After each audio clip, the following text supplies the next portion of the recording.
Gadis cantik ini pun sedang bermeditasi, kemudian pengurus asrama Banshee memanggilnya dan menceritakan masalah itu kepada Fiba, muridnya ini. Mereka harus menghentikan Mahabir, jangan sampai Mahabir mendapatkan kitab suci ke-9 yang akan mengubahnya menjadi dewa. Lalu Banshee menugaskan Fiba untuk mencari putra Ambika yang bernama Veda. Fiba mulai mencari Veda ke Varanasi. Kelebihan Fiba yang mampu membaca pikiran orang membuatnya lebih mudah melakukan pencarian.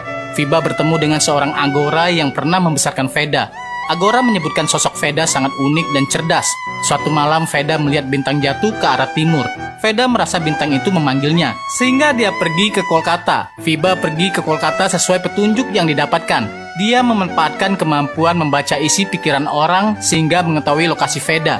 Tanpa banyak bertanya, Veda dipastikan berada di kota Hyderabad. Lalu di sisi lain, seorang pemuda bernama Veda sedang diikat oleh gangster karena telah mencuri narkoboynya. Dedi kesal barangnya dipalsukan. Lebih kesal lagi melihat tempat Veda berbagai jenis barang mahal ada di sana, tapi hanya tiruan alias palsu. Pekerjaan Veda memang membuat barang palsu. Gangster seperti Dedi tidak membuat Veda gentar. Tidak sulit bagi Veda melepaskan ikatannya. Veda terlihat sangat pandai bertarung. Dia mampu menaklukkan lawan-lawannya dengan cukup mudah. Veda kemudian membakar narkoboy jenis ganjoy milik Dedi dan anak buah Dedi berusaha memadamkannya dengan air. Tapi ternyata itu adalah cairan miras. Sehingga hal itu menyebabkan ledakan yang besar. Polisi datang ke lokasi. Veda dan kedua temannya bersama gangster Dedi ditangkap dengan kasus narkoboy. Fiba yang baru sampai tidak bisa bertemu Veda. Fiba pergi ke kantor polisi untuk membebaskan Veda. Rupanya Fiba menguasai hukum. Polisi dianggap tidak berhak melakukan penangkapan karena barang bukti tidak ada. Pasal-pasal yang disebut Fiba sangat kuat.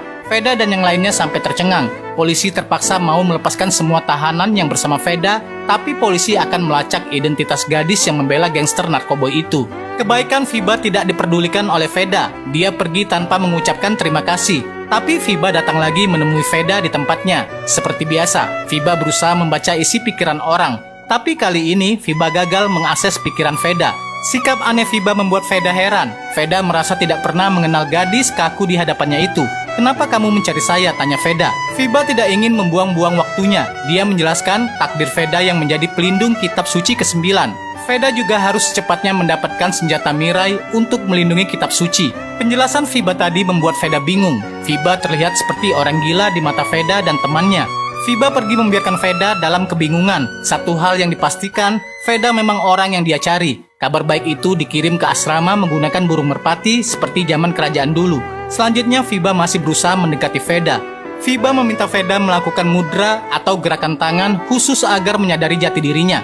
Obrolan mereka terhenti karena ada serangan dari gangster Dedi. Fiba mengajak Veda lari dan